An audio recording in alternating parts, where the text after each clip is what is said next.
A Common Idiot presents Monster Mania.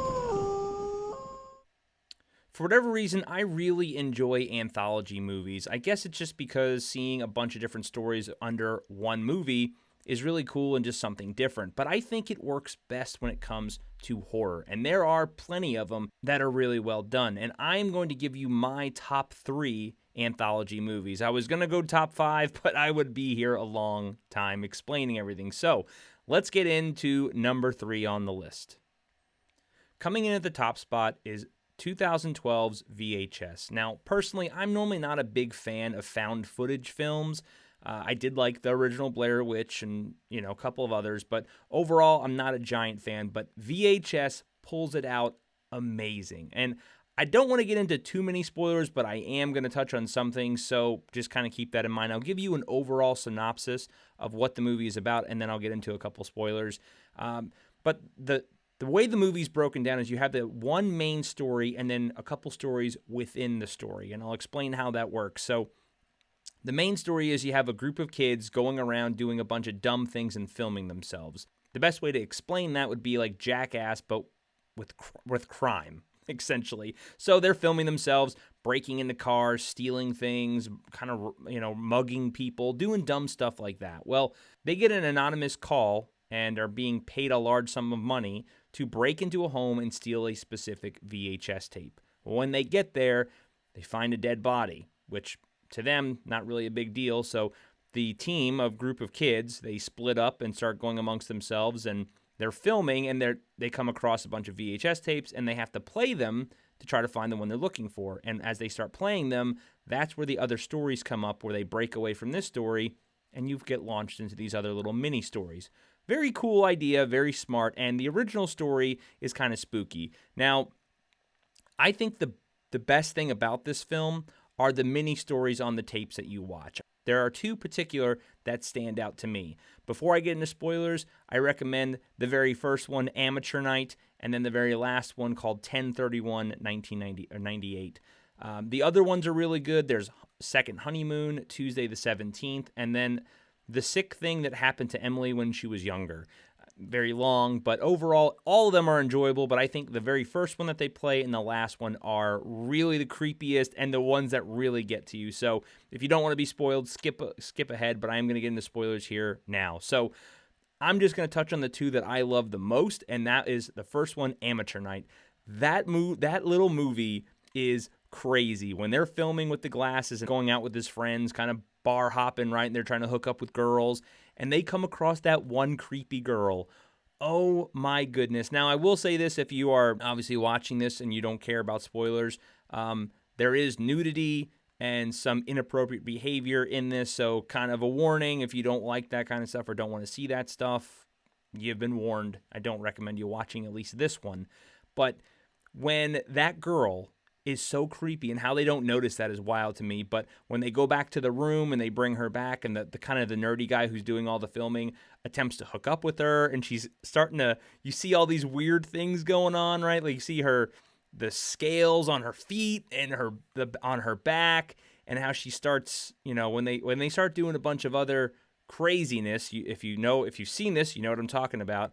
But she hates that one guy, that one pushy friend of theirs, and when he starts to put himself on her and tries to take advantage of her, she clearly doesn't like that, and that's when all hell breaks loose. And oh my God, when they run into the bathroom screaming and they see what happens to their friend, oh, it's so creepy. The way it ends, it kind of reminds me of very similar to like Jeepers Creepers, to be honest. Like it's very similar to that, but overall, that one is just so creepy to me and nuts. And the way it ends, oh, you feel bad for that dude. It's so wild. I really love that episode. And then my second favorite, and I think they're kind of tied because I really like it so much, is 10/31/1998, where they think they're going to a Halloween party and they go into that spooky house and all the effects start to happen, right? Basically, they think they're at their friend's house. That's the wrong address. And as they're walking around, no one's there. They hear a bunch of yelling coming from upstairs, and then they see it's basically like an exorcism going on. But they didn't know. They don't know that. They think this girl's like kidnapped.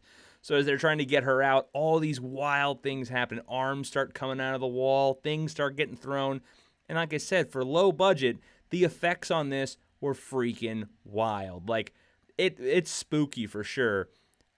Just everything that was happening, the anxiety, your heart's pounding because you're right there with him going through it, and you're like, are they going to get out? Who knows, right? And then obviously the way that thing ends is just insanity. It's wild. It's crazy.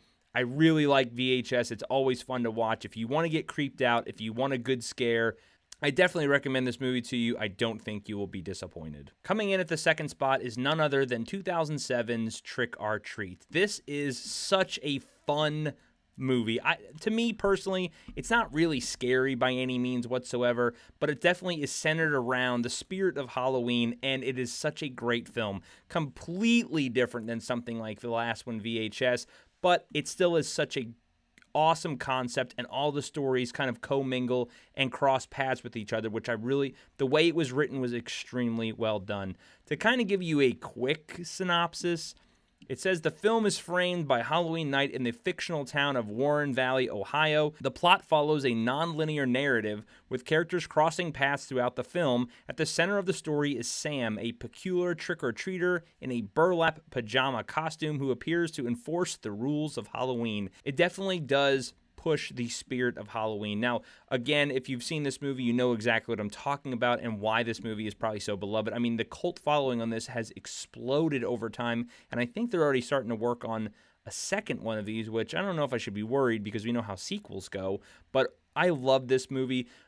There's definitely different stories, right? You have the opening scene, which is kind of its own little thing, and then you have the principal, you have the Halloween school bus massacre, surprise party, and then Sam. I don't want to jump into spoilers in case anybody has seen it, but personally, my favorite story of all has to be, it's kind of tied, I think. It has to be Surprise Party and Sam. Now, not Surprise Party, because I know what some of you are thinking why I like that. But that is a really good story, and it was such an awesome twist. I did not expect that to happen at the end of that, so that was really, really cool. And who doesn't love Sam? He's essentially the spirit of Halloween, for crying out loud, and I love that guy so much. Everybody does. That's why you see that little character everywhere, and so everyone fell in love with that after this movie came out. So if you want a fun movie to watch for Halloween that's not really super horror or gory, and not scary, I recommend this because I personally don't think this is scary. There are definitely horror elements for sure, but it's definitely not a scary movie by any means. I think VHS is way scarier than this, but this is a lot of fun. It was very well done, very well written, very good acting, and there's a reason why there's a cult following behind it because it deserves every bit of it. So definitely recommend you checking out Trick or Treat, and let me know in the comments below what your favorite story was, and just let me know. I'm interested to see what you think. And the top spot has to go to 1982's Creepshow. I absolutely have loved this movie since my childhood.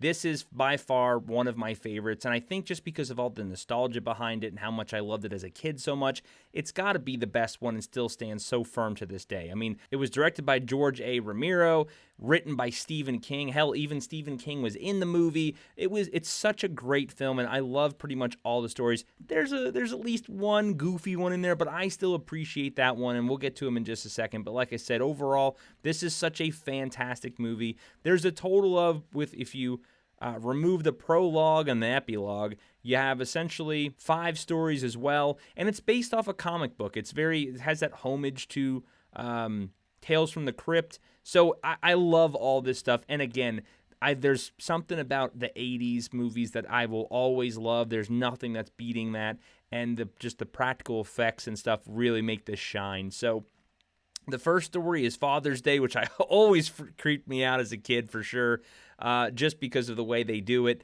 and the way when the father came back from the dead. It was pretty freaking awesome, and I definitely, I remember that one very, very clearly. The Lonesome Death of Jordy Verrill is the second one, and this is more comedic by any means whatsoever. Like, there's nothing scary about this. This is the one where Stephen King was in it himself, where the meteor crashes down, and all that alien vegetation gets all over the place, and it basically engulfs him and stuff, and it gets really goofy. But it's still fun, and it's just, I mean, if you think about it, it's still kind of creepy in its own way. Something to Tide Over You was really good, and there are some big actors in this too. You have Ted Danson in here. You have Leslie Nielsen was in this one. You also had Galen Rose. Richard Gere is on the TV. Like, a lot of big names are throughout this, and that was just for this short story. In the other stories, you have some other big actors too. So, yeah, Something to Tide Over You was really well done, and it was a pretty cool twist when you first see it. Probably my favorite of all is The Crate. The Crate is awesome. It is, I love, like I said, if you are into monster movies or anything like that, The Crate is definitely one that you'll enjoy, and it's pretty freaking creepy too. Again, I don't want to spoil. I'm trying not to spoil them, but I'm trying to also talk about them. But I love The Crate. I think it was a great one, and it was, the way it ended was pretty freaking cool. You can't really beat that. And then the last one was They're Creeping Up on You. So that one's a little bit gross, especially if you're not a big fan of like bugs or anything like that. But overall, it's a really good movie. It's a classic by every sense of the word. Creepshow 2 was okay. There's a couple that I liked, obviously, but it has nothing on Creepshow 1. Creepshow 1 is by far the best, and I really enjoy them. Like I said, I think Crate is the best one out of all of them. But let me know what you think down below, what your favorite Creepshow little mini movie was, or if you hated Creepshow. Some people didn't like it. Maybe you like Creepshow 2. Maybe VHS is your favorite one. Let me know what your top 3 anthology movies are, or what your favorite movies out of all these were. I'm always love to hear your thoughts. If you like this video, please hit that like button. I would greatly appreciate it. If you haven't subscribed, please do so. I would appreciate it as well. So until next time, everybody, take care.